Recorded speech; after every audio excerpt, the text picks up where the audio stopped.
Sou Rildo Moraes, o seu instrutor de Kenpo, de defesa psicológica. E eu quero mostrar algo extremamente diferente hoje. Sequestro no mar, pirataria e o autocontrole. Acompanhe. Gente, é certo que a pirataria teve seu auge, né, no século XVI, no século XVII. Era uma atividade extremamente lucrativa, né, normalmente ilegal. Normalmente porque tinha os corsários. O que eram corsários? Corsários eram piratas que tinham autorização do seu governo para saquear os inimigos. Então, por exemplo, muitos piratas famosos eram corsários, né? Havia muitos piratas ingleses aqui na região do Caribe saqueando barcos espanhóis cheios de ouro, né? Bom, apesar de ser uma coisa ilegal, ela sempre foi muito lucrativa, mas acredite, em pleno século XXI ainda dá muito dinheiro.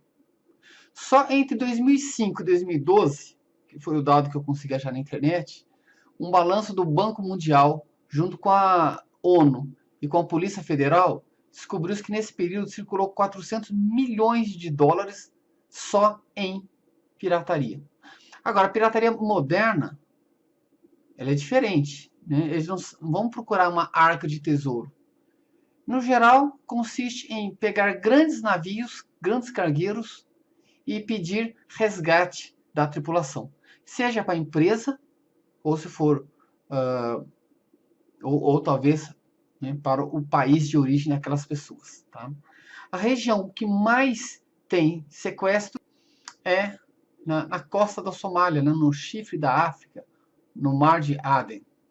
Gente, ali quase todos os barcos que passam por ali eram ou sofriam, né, tentativa de sequestro. Tanto é que de alguns anos para cá começou-se a contratar mercenários, pessoas que já participaram de guerra, soldados veteranos de guerra que não sabem fazer outra coisa que não seja mais guerra, né? Existem várias empresas de mercenários, né? É ali que acontece então grande parte da pirataria. Agora, gente, nós temos que entender também algumas coisas, sabe? O pior é que os estudos demonstram que existem investidores internacionais financiando a atividade de pirataria, porque o lucro é muito certo.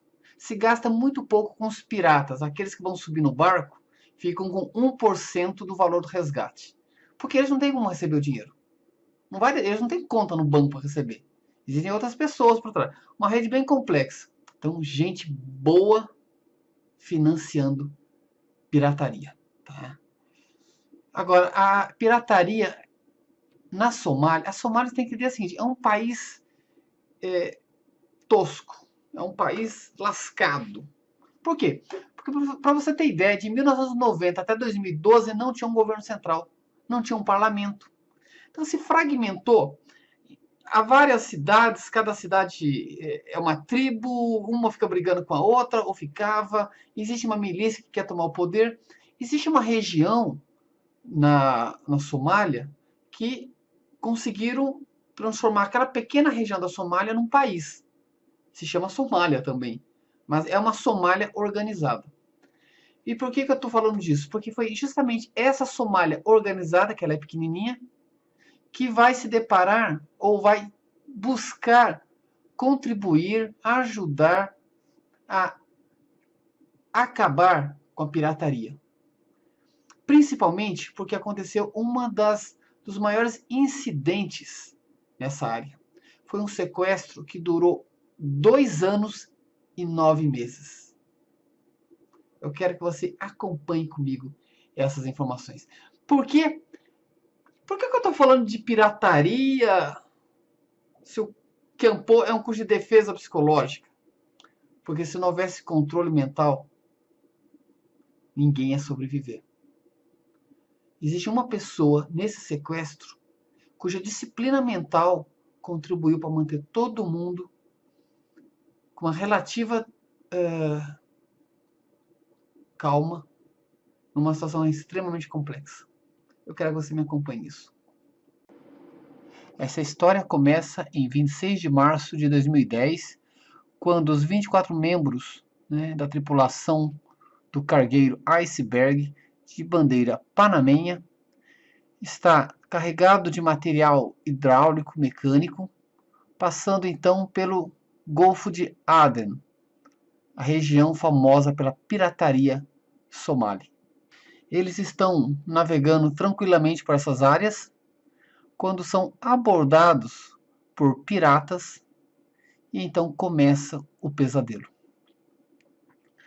São colocados num cubículo de 5 por 5, é onde irão ficar por quase 3 anos.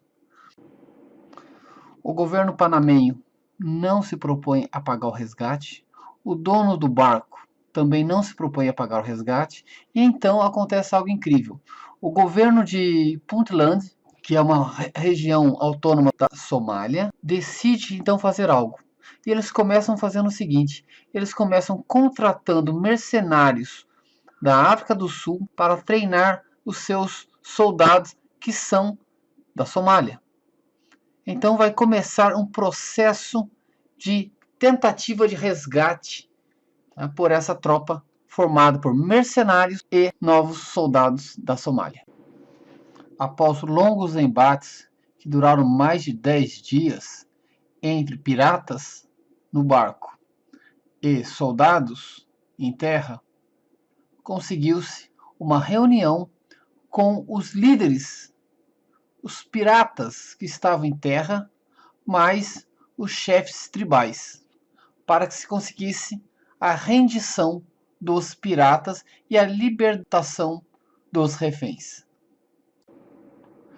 Conseguiu-se assim o seguinte acordo: não haverá pagamento de resgate, já que não há interesse de ninguém em pagar o resgate desses pobres homens. Os piratas os libertam e não serão presos. Esse foi o acordo que se conseguiu ali na praia. Bom, no meio de tudo isso, eu quero que você saiba que uma das pessoas que foi torturada, praticamente a única que foi torturada, era o engenheiro-chefe. E o mais incrível, ele conseguiu sair 3 anos depois, quase 3 anos, né? Intacto mentalmente. Ele conseguiu sair com lucidez, compreendendo o processo que ele passou, e ele vai relatar que isso se deve a uma disciplina mental extremamente rígida, a qual foi submetido há muito tempo atrás, sem entrar nos detalhes. Então, meus queridos, fica a lição para todos nós. Quanto melhor você estiver com você, mais fácil suportar as adversidades da vida. Você gostou? Dê um joinha e inscreva-se no canal. Um grande abraço.